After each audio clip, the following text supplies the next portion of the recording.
E aí galera, como é que vocês estão? Este é o nosso site euqueropassar.com, um site inovador no sistema de concursos públicos para fazer você garantir a sua vaga como serventuário público. Acorda galera, isso é direito administrativo, é atos administrativos, uma matéria extremamente importante para quem quer passar no concurso público. Se você quer ser delegado federal, a ser funcionário público federal, simplesmente você vai conseguir passar. É aqui ó, com a gente no site euqueropassar.com. Pessoal, meu nome é João Vitor, eu sou professor de Direito Administrativo e estou aqui com vocês hoje para passar a matéria de atos administrativos. Pessoal, muita atenção agora, essa matéria é muito importante, ela cai demais em concurso público e principalmente ela reflete em todas as outras matérias do direito, ela reflete em todas as leis, ela reflete em todos os órgãos, em todas as instâncias da nossa administração pública, desde a União, do Estado e do município, todos eles se utilizam do ato administrativo, seja como uma forma de se comunicar através de ofícios, seja uma forma de fazer valer a sua efetividade e a sua executoriedade. Correto, pessoal? A matéria é muito grande, nós vamos estar começando agora. Então nós já vamos estar aqui. Atos administrativos. O que são atos administrativos? Atos administrativos são os instrumentos utilizados pela administração pública para dar efetividade e realizar sua função executiva, servindo também para se comunicar com seus administrados. Então nós já vemos três funções do ato administrativo. Primeiro, dar efetividade aos atos, realizar a sua função executiva e serve também como meio de comunicação da administração pública. Dessa forma, nós também temos que entender que dentro da teoria geral do direito, antes mesmo da gente falar de fatos e atos administrativos, nós temos de entender o que é o fato jurídico, o que é o ato jurídico. O fato jurídico, ele é um fato material e espontâneo que acontece e tem consequências jurídicas. Enquanto o ato jurídico, ele é um ato material com vontade, onde as partes que estão fazendo esse ato, eles têm vontade de gerar essa consequência jurídica. Então, pessoal, o que divide o ato do fato, na verdade, é o querer, é a vontade. No fato, ele é um ato espontâneo que acontece. É um fato material espontâneo que acontece. Enquanto no ato jurídico, ele é um ato com vontade. As pessoas têm vontade de fazer um ato que vão ter essas consequências jurídicas. Só que, como eu já disse antes, nós estamos trabalhando com direito administrativo.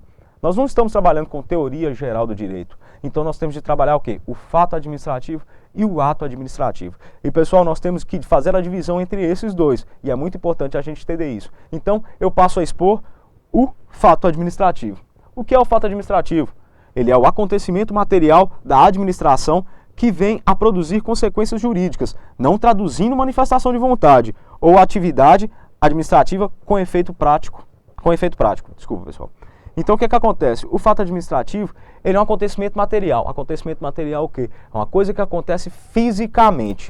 Então ele é um acontecimento físico que emana da administração pública e que vem a produzir consequências jurídicas. Obrigatório que seja um ato material que venha da administração pública e que produza consequências jurídicas.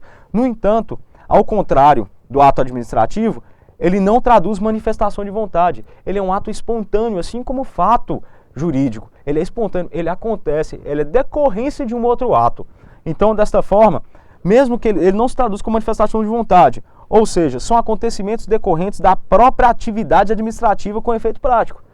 Então, eles decorrem da própria atividade administrativa, eles acontecem, eles são inerentes à prática administrativa, correto? Aqui eu pus um exemplo, a construção de uma obra e a desapropriação de bem privado. Por quê?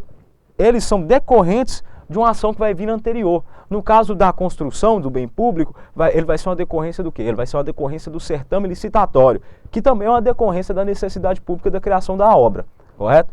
No caso da desapropriação, a desapropriação ela vai acontecer em decorrência do processo administrativo para a tomada do imóvel para a construção, por exemplo, uma creche, ou uma satisfação de uma necessidade pública. Como eu sempre digo para vocês, direito administrativo é satisfação da necessidade pública através das formas da lei.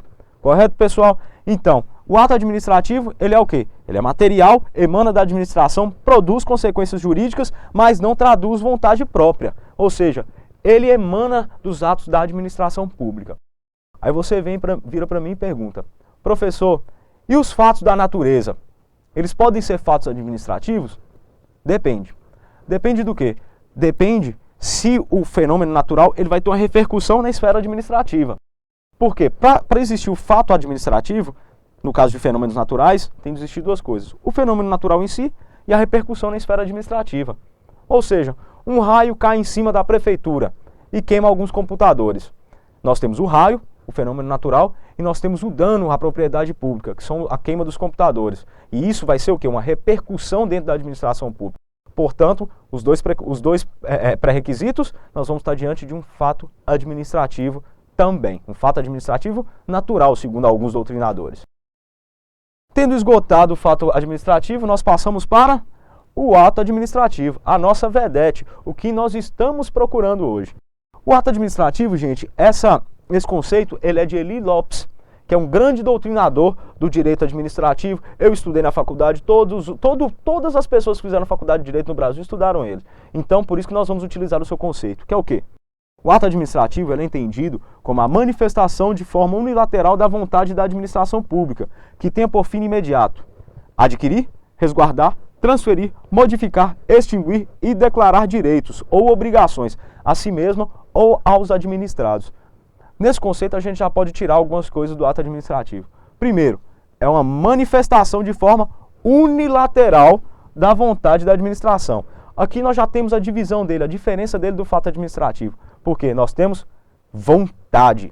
Você lembra quando eu falei para vocês do ato jurídico e do fato jurídico? O que diferenciava os dois? A vontade de produzir o ato com consequências jurídicas. É a mesma coisa aqui. Nós temos a manifestação de forma unilateral da vontade da administração pública. Ou seja, vontade. Então, este é o ato administrativo. Correto? No segundo momento, nós temos o quê? A forma unilateral. O que é a forma unilateral? O ato ele emana da minha pessoa, somente da minha pessoa, para o fim que eu quero, da forma com que eu quero. Então, nesse caso, nós falamos que o quê? A forma unilateral é o uso das prerrogativas do poder público, que é o quê? O poder de império em relação ao particular. O que é o poder de império? É o ato de imposição, de falar, eu quero, que faça-se agora.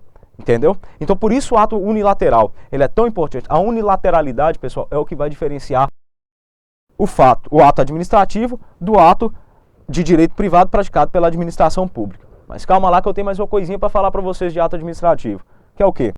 A prática desses atos é em regra dos órgãos executivos. Os atos quais? Os atos administrativos. No entanto, existe uma exceção, que são as autoridades judiciais e as mesas legislativas. Só que nós temos que entender uma coisa, pessoal, no concurso público, quando falar de ato administrativo, nós vamos pensar o quê? Em poder executivo. A não ser que a questão se trate das exceções. Mas até então, nós vamos pautar dessa forma. Ok, pessoal? Então, passando adiante, nós vamos trabalhar com o quê? Com o ato administrativo e sua diferença do ato de direito privado praticado pela administração pública. Correto?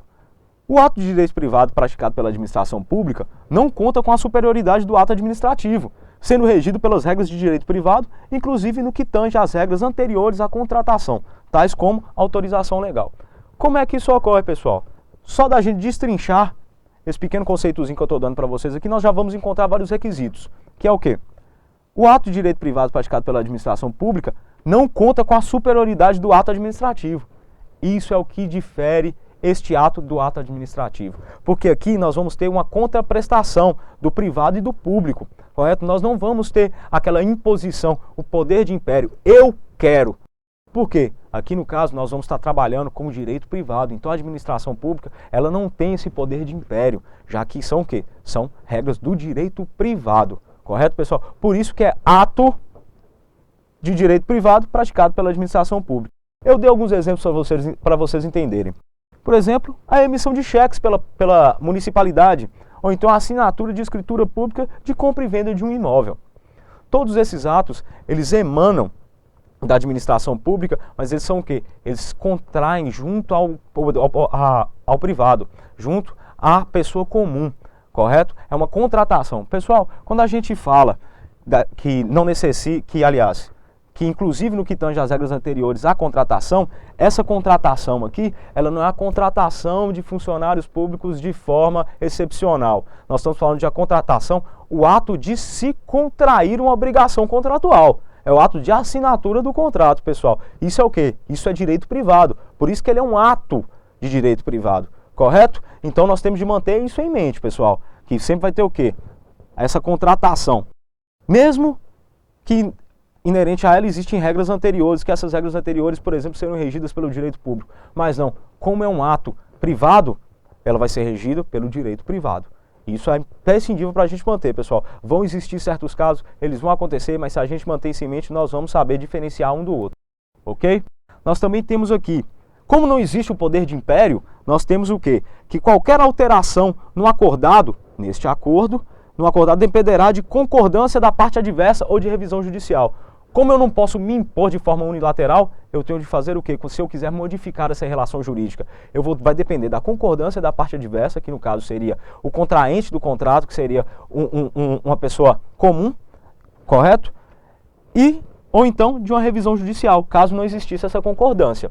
Aqui, pessoal, a gente sempre vai tentar ir primeiro pela via administrativa, para depois tentar ir para a via judicial, ok? Nós também temos uma coisa que é o seguinte, além desse poder de império que foi dirimido, ele acabou por ser um ato privado, vários outros privilégios da administração pública são dirimidos, eles não existem mais. Só que acontece o seguinte, gente, tem muito professor por aí falando que vai existir somente um privilégio restante. Mas não, eu vou mostrar para vocês por quê. Esse privilégio que todo mundo fala que resta para a administração pública seria o quê? O foro competente para dirimir, para resolver as ações judiciais inerentes a esses contratos. No caso, seriam o quê? Ações judiciais devem ser propostas no foro da administração. Se eu tenho um contrato com a administração da cidade de Belo Horizonte, com a municipalidade de Belo Horizonte, e ela não cumpre, ou então ela faz uma alteração contratual de forma unilateral, o que eu faço? Eu tenho que entrar com a ação judicial. Aonde eu vou entrar com essa ação? Por ser administração pública, ela tem o quê? O foro competente, é o foro de onde ela está. Isso serve para quê? Para diminuir a quantidade de gastos da administração pública. Para ela não ter que estar enviando um advogado em outra comarca, para ela não precisar estar enviando algum representante ou qualquer coisa desse sentido. Correto? Mas essa não é a única, não é o único privilégio restante da administração pública, não. Existe outro, existe o prazo, que é o quê? Prazo em dobro quando se litiga contra ou a favor da fazenda pública. O prazo é dobrado, pessoal. Por quê? Os doutrinadores explicam para a gente que, como a administração pública ela trabalha com a coletividade, ela tem muita coisa para resolver, ela teria que ter um prazo em dobro, correto? Isso é uma regra do Código Civil. Por isso que eu falo para vocês que o foro competente, não é o único privilégio restante. Existe o privilégio do prazo em dobro. Por quê? Porque ele está descrito no Código Civil, que é de direito privado. E como como eu disse anteriormente, quando se trata de ato de direito privado praticado pela administração, o que vale são as leis e as regras do direito privado, pessoal. Então, é de forma importantíssima que a gente possa fixar isso na nossa matéria, fixar isso para a gente poder conseguir passar adiante. Pessoal, vamos lembrar um pouquinho só dos pontos principais. Os pontos principais. Fato administrativo é diferente de ato administrativo, porque no ato administrativo existe vontade, correto? Coisa que não existe no fato administrativo. Aqui no ato administrativo nós temos de entender o poder de império do Estado, por causa do quê? Da unilateralidade da forma do ato administrativo. Como ele é unilateral, eu imponho ele para o particular. Eu falo assim, você tem de fazer, você é obrigado a fazer. Desta forma, nós entendemos que é a utilização do poder de império. E é o que difere o ato administrativo do ato de direito privado praticado pela administração pública. Porque nesse segundo caso, nós vamos ter o quê? Nós vamos ter a fixação do direito privado, e nós vamos ter a bilateralidade. Ou seja, nós vamos ter uma contraprestação. Ok, pessoal? E principalmente lembrando, os privilégios restantes para a administração pública são o foro competente e o prazo em dobro, desde que seja contra a fazenda pública. Pegadinha do malandro, pessoal, é só contra a fazenda pública, ok? Então, é isso aí, essa é a nossa primeira parte dos atos administrativos. Eu espero vocês nas próximas aulas, onde nós vamos estar dando continuidade às formas, aos atos e como eles são praticados. Pessoal, eu estou aguardando vocês aqui no nosso site, euqueropassar.com. Eu sou o João Vitor, professor de Direito Administrativo, e até a próxima, pessoal. Tudo de bom.